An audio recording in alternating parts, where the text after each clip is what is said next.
You might say, well, Leo, it's obvious to me that I'm a man because I have a penis and testicles and I have high testosterone. You know, I've measured my testosterone. We can measure that. And in a woman, we see the testosterone is lower.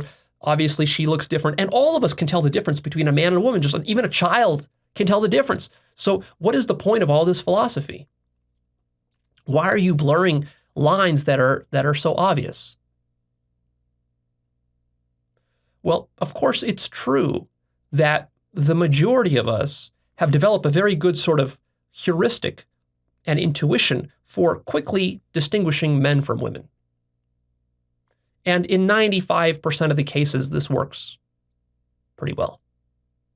So from a purely pragmatic perspective, if all you care about is just living your life and getting along and then, knowing who to flirt with and who not to flirt with, and who you should have sex with and who you should not have sex with, and who you can impregnate and who you can't, just making those basic survival distinctions at a practical level, yeah, for that purpose, the category of man and woman are very useful categories. No one's arguing with that. But that doesn't mean they're not constructed. In fact, the reason you're constructing things to begin with is because it's very, very useful. Constructions are very useful. Illusions can be very useful. Falsehoods can be very useful. In fact, the majority of what your mind is doing is it's constructing various fantasies and ideas to help you to get by in life. And it doesn't care very much whether it's true or not, or what the underlying reality is. All it cares about, hey, as long as it works, I'm just going to continue doing this. Until it stops working. See, that's the problem. You might say, well, Leo, if it's working, then what's the problem? Well, the problem is that it works for a while, but it doesn't work forever. And then you run into edge cases that force you to reconcile your model of reality with the stuff you see out in the world. You're walking into a grocery store and you're checking out at the cashier stand there, and the cashier, for the first time in your life, you can't tell, is this a man or a woman? You can't tell because of the hair and the clothes and the body weight and certain features that are amorphous or kind of nebulous and androgynous. You literally don't know if this is a man or a woman. And the voice is not too deep and it's not too high, and there's some feminine qualities, there's some masculine. So what is this thing? See, now your mind is a bit disturbed. And not only is it disturbed, it might actually creep you out.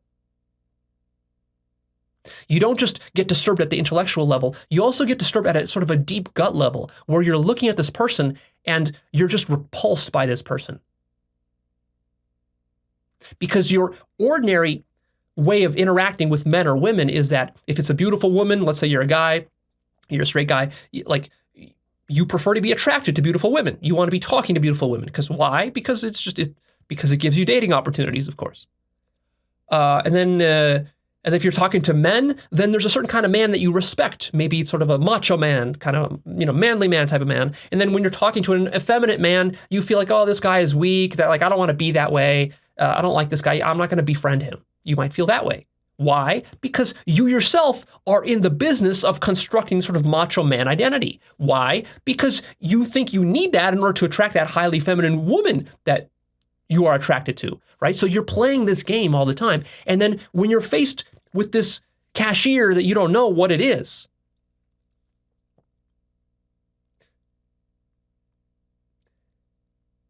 at a gut level, you don't know how to react to it. And you got to figure out how to react to it. What to do about it.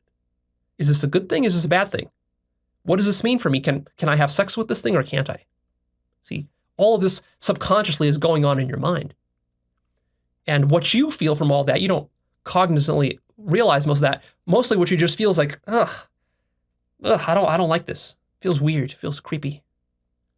And you try to leave as quickly as possible. Now, I hear some objections here. It's like, well, Leo, but surely we could take that person's DNA and actually measure the DNA. and figure out what the chromosomes are. And based on those chromosomes, that's how we determine what the identity is here. It's a man or a woman. And then just because I can't tell from surface features, I mean, yeah, it's an edge case, but it doesn't really matter. So what? Underneath all that, it's really a man or a woman. And it doesn't matter what this person identifies as long as they got the proper chromosomes, that's just what they are. And then, if they think there's something else, well, that's their problem. They're deluded. They're playing games in their own mind. But again, you're grossly underestimating this problem of identity, of how you think you are, who you think you are, rather.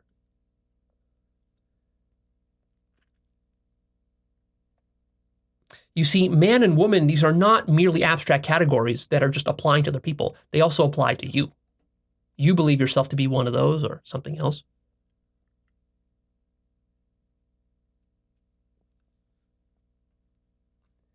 That identity, that was not scientifically derived. You have to notice that, if you dare.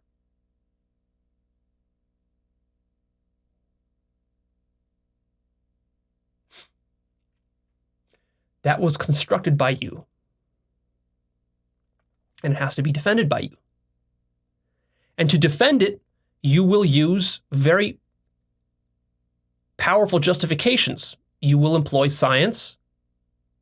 You will employ appeals to authority.